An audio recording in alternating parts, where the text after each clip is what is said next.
The relentless wind rattled the loose pane of my bedroom window, a jagged sound that grated against my frayed nerves like a warning. I stared at the blue light of my phone, the only glow in an apartment I'd kept dark for 3 days to make it look like no one was home. My thumb hovered over the glass, trembling, a physical echo of the cold sweat slicking my palms. I was 22, and I was already an expert at the art of disappearing. My reflection in the darkened screen showed a ghost, hair pulled back into a tight, messy bun, eyes wide and rimmed with the red of exhaustion. I wasn't hiding from the law. I was hiding from the debt collectors who had turned my life into a series of locked doors and muffled breaths. My brother had promised he'd handle them, promised the money was coming, but his phone had been dark for 48 hours. The old floorboards in the hallway groaned, a heavy, deliberate step that made my heart hammer against my ribs.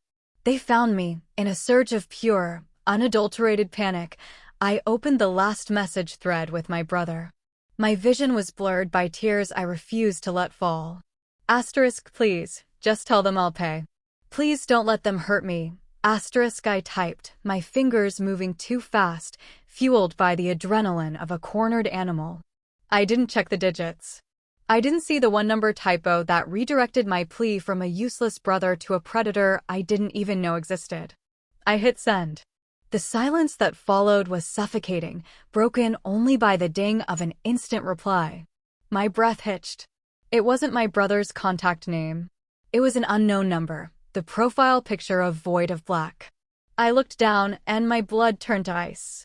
I only hurt people who touch what's mine, the message read. I'm outside. I froze, my eyes darting to the shadow stretching beneath my front door.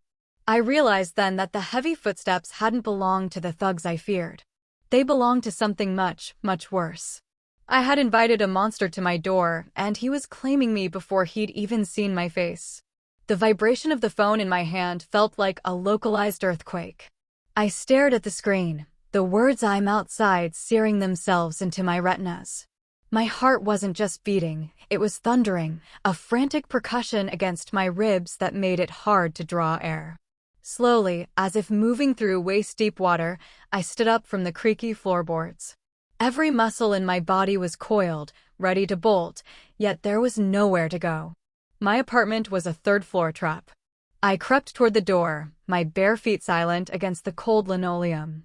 The hallway outside was usually a vacuum of sound, save for the occasional distant hum of the city, but tonight, the silence was shattered.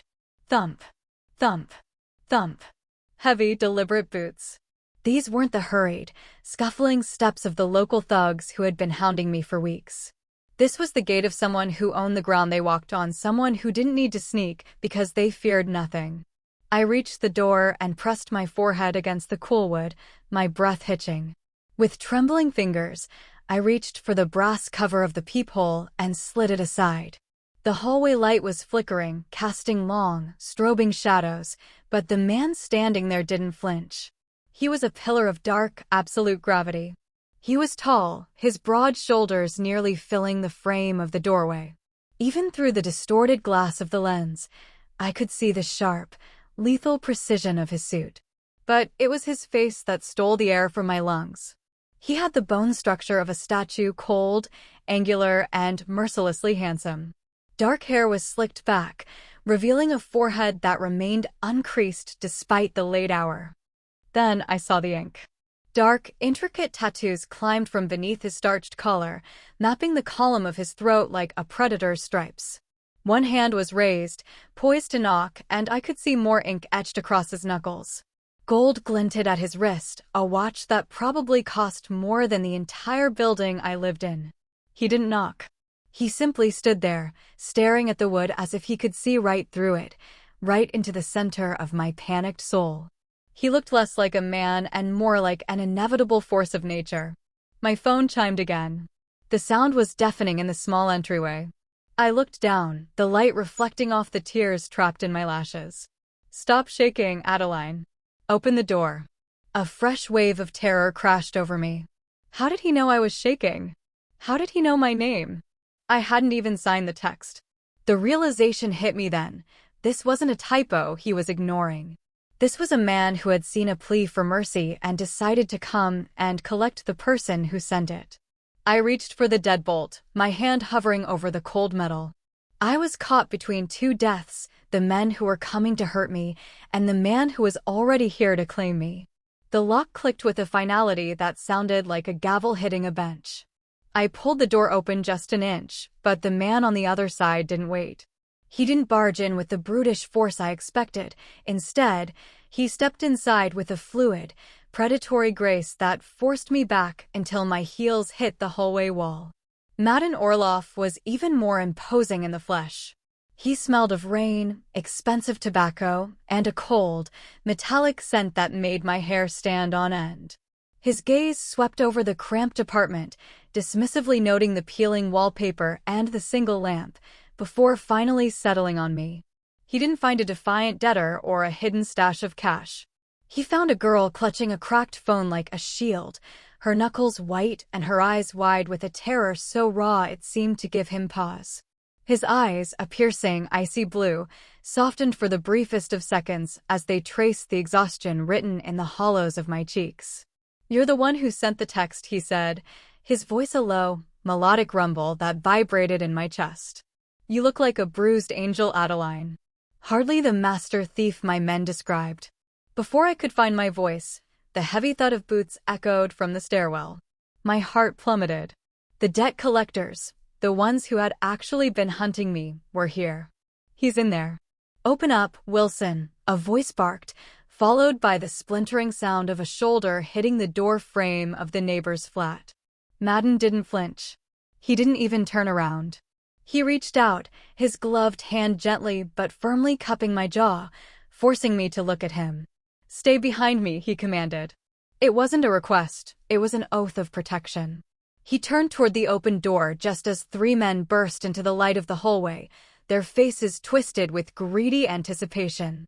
The violence that followed was silent and terrifyingly efficient. Madden moved like a blur of shadows and tailored silk. He didn't use a gun. He used the sheer, overwhelming power of a man who had mastered the art of breaking things. A sharp crack of a jaw, a muffled grunt as a solar plexus was crushed, and the lead man was down before he could even register who he was fighting. Madden caught the second man by the throat, hoisting him off the ground with a single, tattooed hand. The third man took one look at the gold crest on Madden's cufflink and turned pale. "Orlov," the man wheezed, dropping his crowbar. "We didn't know she was yours." "She is now," Madden replied, his voice devoid of emotion as he tossed the second man into the third like a piece of refuse. "And if I see your faces on this block again, I won't be this merciful."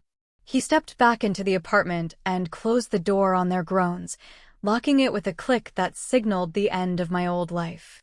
He turned to me, his expression unreadable. "Pack a bag, Adeline. You don't live here anymore." The transition from my cramped, drafty apartment to the back seat of the black sedan was like crossing a threshold between two different dimensions. Madden didn't ask if I was ready. He simply took the small, tattered duffel bag I'd managed to pack and guided me toward the door. As we descended the stairs, I felt the phantom weight of his hand on the small of my back, a constant, grounding pressure that reminded me I was no longer running, I was being escorted. Outside, the street was bathed in the harsh, artificial glow of street lamps reflecting off the wet pavement. Two identical black sedans sat idling at the curb, their engines purring with a low, menacing hum that seemed to vibrate through the soles of my shoes. Men in dark suits stood like statues near the vehicles, their eyes scanning the shadows with a professional detachment that made my heart stutter. They bowed their heads slightly as we approached. They weren't looking at me. They were acknowledging the king who had returned to his chariot. Madden opened the door for me, and I slid onto the leather seat. The interior smelled of cedar and something sharp, like ozone before a storm. The door closed with a heavy, pressurized thud, sealing out the sounds of the city and leaving us in a vacuum of luxury. As the car pulled away from the curb, I looked out the tinted window at the crumbling brickwork of my old life. My apartment building looked small and pathetic in the rearview mirror. Madden sat beside me, his long legs crossed, his attention focused on a sleek, black tablet. The glow of the screen highlighted the sharp line of his jaw and the gold chains resting against his black shirt. "Where are we going?" I whispered, my voice sounding thin and fragile in the silent cabin. Madden didn't look up immediately. He finished a command on the screen, his tattooed fingers moving with a terrifying calm. When he finally turned to me, his icy blue eyes held a depth that made me feel entirely exposed. "To a place where people don't knock unless they want to die, Adeline. You spent months hiding from gnats. Now you're under the protection of the man who owns the air they breathe." The realization finally crashed down on me. The typo hadn't just connected me to a stranger. It had connected me to Madden Orlov, the name whispered in the darkest corners of the city, the ghost story told to men who failed to pay their debts. I wasn't just safe, I was the guest of the most dangerous man in the state. I watched as we bypassed the city center, heading toward the heights where the estates sat like fortresses overlooking the valley. I had sought a hiding place, but I had found a kingdom, and the king was currently watching me with an intensity that suggested I was the most interesting thing he had claimed in years. The gates of the Orlov estate swung open like the jaws of a silent giant, admitting us into a world that didn't just whisper wealth, it screamed authority. The gravel crunched beneath the tires as we ascended a winding driveway lined with ancient oaks, their branches arching overhead to form a natural cathedral. At the summit sat a fortress of glass and dark stone, glowing against the midnight sky. When the car came to a halt, the door was opened by another silent sentinel, but Madden was already out and moving toward my side. He didn't wait for a servant. He reached in and offered me his hand. His palm was calloused and warm, a startling contrast to the biting mountain air that rushed into the cabin. As I stepped out, a shiver raced down my spine. Not just from the cold, but from the sheer scale of the place. I felt like a speck of dust in the shadow of a mountain. Madden led me through the grand entrance, where the floors were polished to a mirror shine and the air smelled of expensive wax and history. He stopped in the center of the foyer beneath a chandelier that looked like a frozen explosion of diamonds. He turned to face me, his height casting a long shadow over the marble. "This is not a shelter, Adeline," he said, his voice dropping to a low, gravelly frequency that seemed to vibrate in the very floorboards.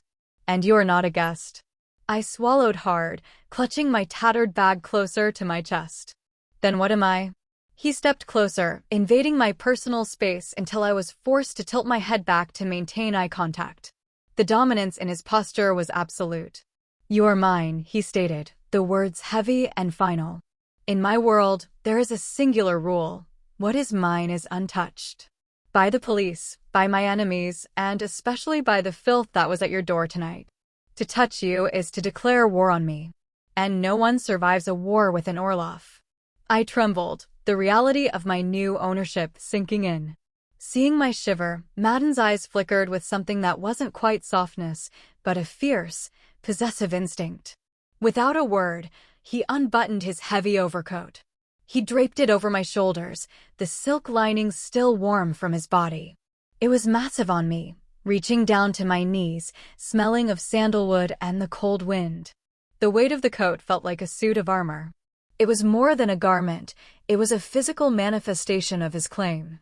As he turned to lead me deeper into the house, I realized that while I was safe from the world outside, I was now completely at the mercy of the man who had just wrapped me in his skin. I followed him, the heavy hem of his coat brushing against my ankles, marking the beginning of a life where I was no longer a victim, but a prize behind iron walls. The following morning, the estate was bathed in a deceptive, silver light that did little to thaw the tension radiating from the study. I stood near the floor-to-ceiling windows, still wrapped in the oversized sweater Madden's staff had provided, watching the mist roll over the manicured grounds. The quiet was shattered by the low, dangerous vibration of Madden's voice behind me. He was seated behind a desk of dark obsidian, his laptop open, but his attention was fixed on a stack of surveillance photos spread out like a tarot reading of my past misery. The men who had been pounding on my door, the ones who had sent the anonymous threats and the red-inked notices, they were all there, captured in grainy detail. Madden's jaw was set so tight I thought the bone might snap. He beckoned me over with a flick of his hand, his fingers tracing the edge of a photo. "Look at this crest, Adeline," he said, pointing to a small, faded tattoo on the lead man's forearm. It was a serpent coiled around a dagger. "Do you know what that is?" I shook my head, my breath hitching as I looked at the face of the man who had haunted my dreams. "No, I just knew them as the collectors." Madden's eyes darkened until they were almost black, a storm of cold fury swirling within them. "That is the mark of a subsidiary crew. Men who are supposed to be under my banner. Men who are paid to protect the borders of this city, not to scavenge through the pockets of terrified women." He stood up slowly, the movement so controlled it was more terrifying than a shout. He began to pace the length of the room, his hands clasped behind his back, his presence expanding until the air felt too thin to breathe. The realization was clearly a poison in his veins. His own organization had a rot. His own men had been freelancing, using the Orlov name to extort civilians while he believed the city was in order. "They didn't just haunt you," he murmured, more to himself than to me.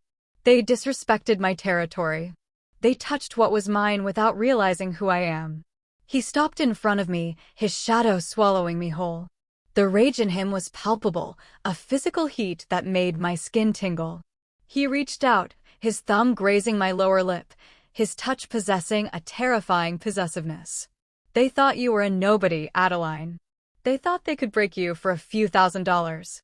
He leaned down, his voice a lethal whisper against my ear.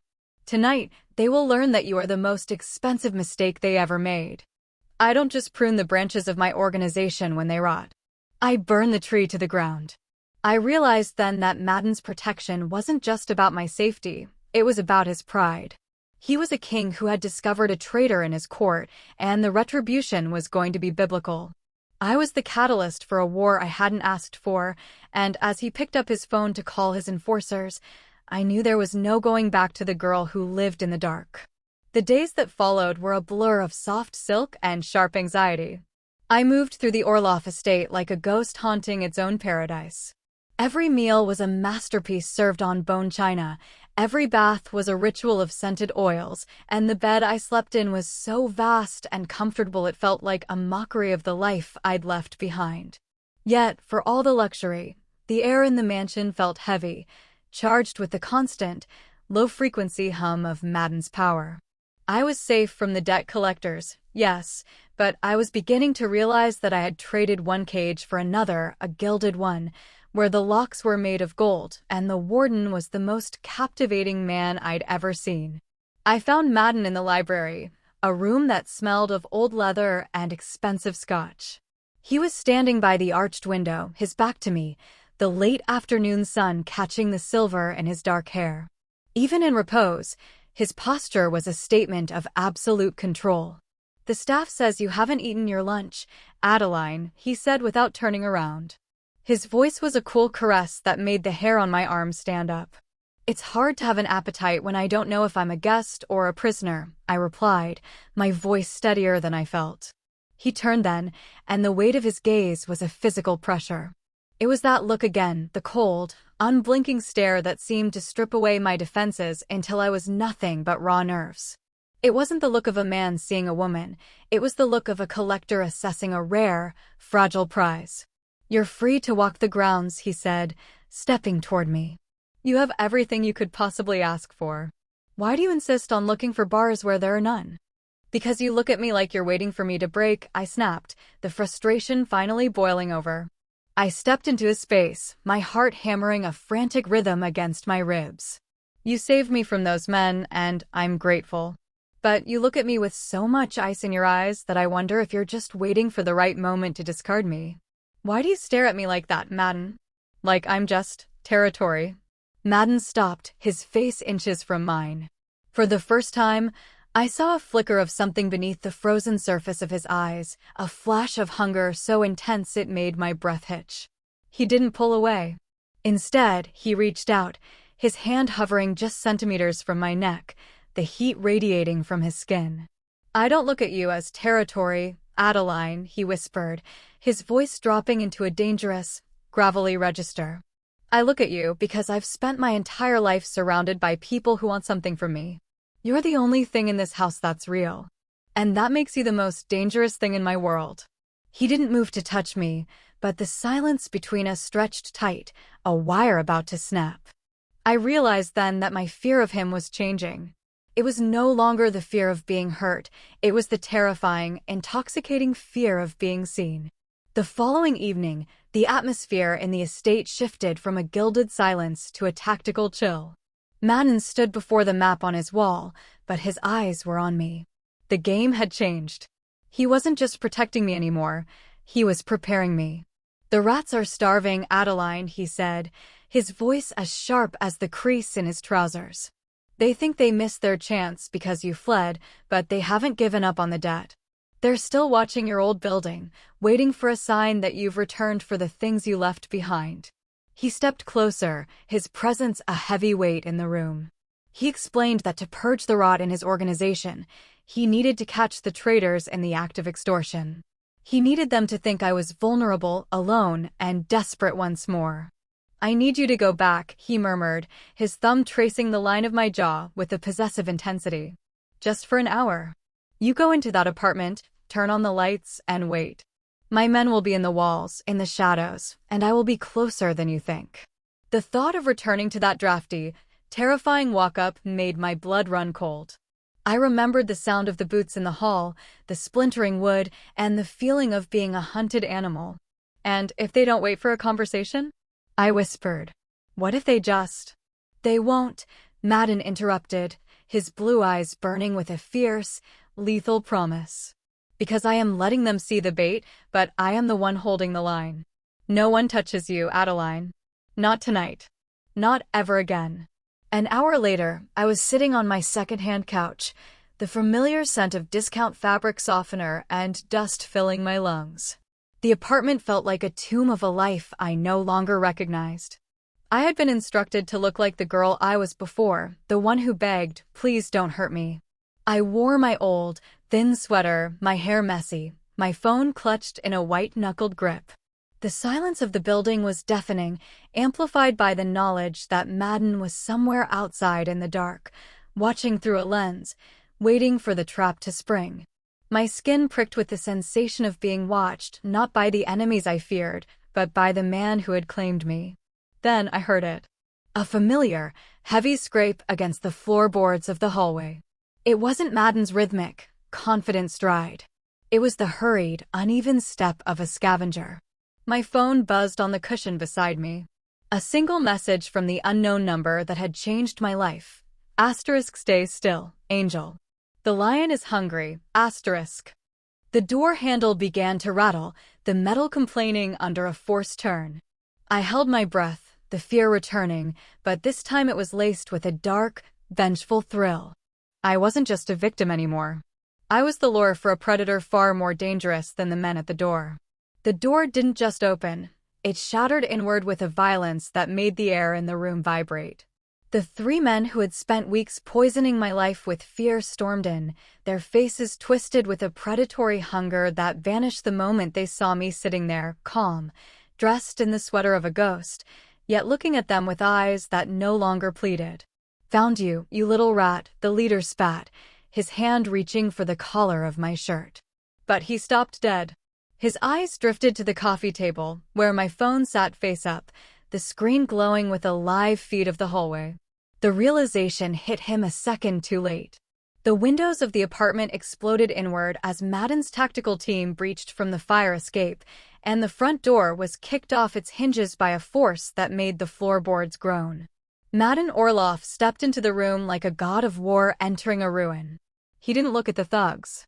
He looked at me, his gaze scanning for a single scratch, a single sign of distress. Only when he was satisfied did he turn his attention to the men trembling in the center of the room.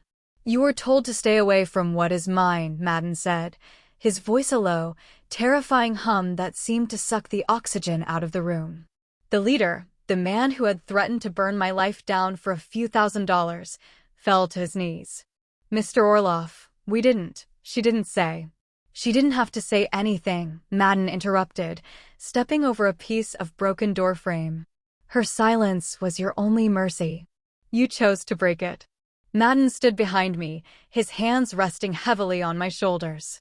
The weight was possessive, a physical declaration to the room that the power dynamic had shifted forever.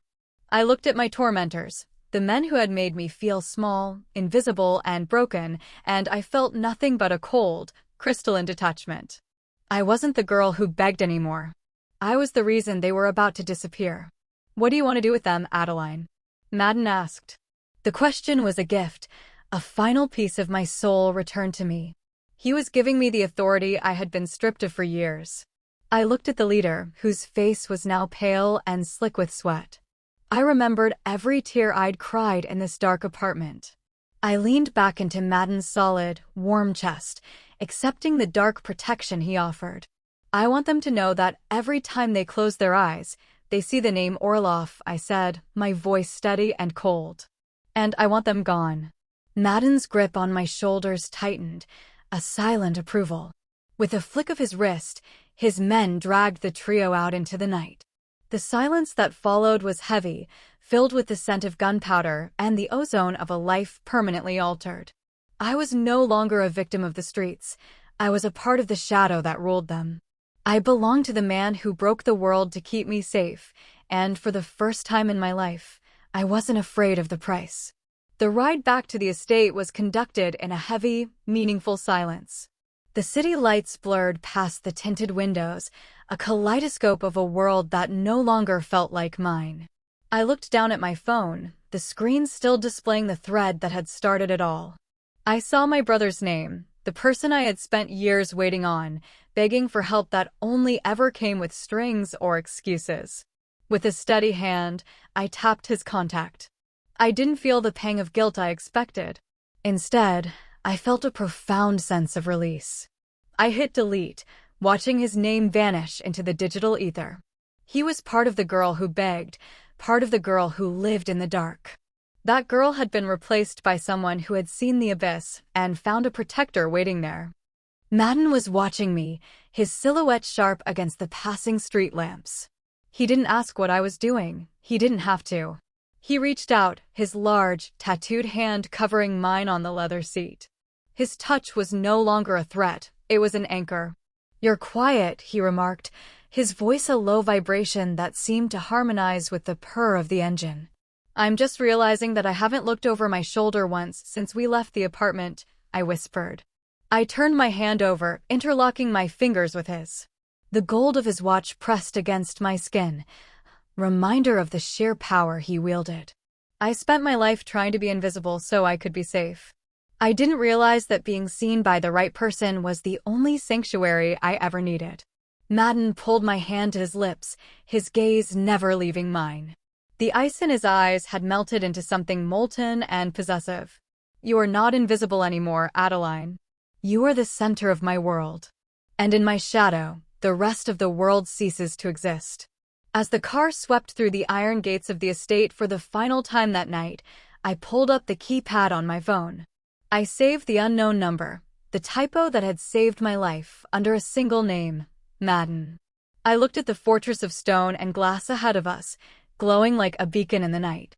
I knew the life ahead of me wouldn't be easy. It would be a world of secrets, of iron-clad rules, and of a man who ruled with a fist of velvet and steel. But as we stepped out of the car, and he wrapped his arm around my waist, drawing me flush against his side, I knew I would never send another plea for mercy again. I didn't need mercy. I had him. I was no longer a victim of a wrong number. I was exactly where I was meant to be.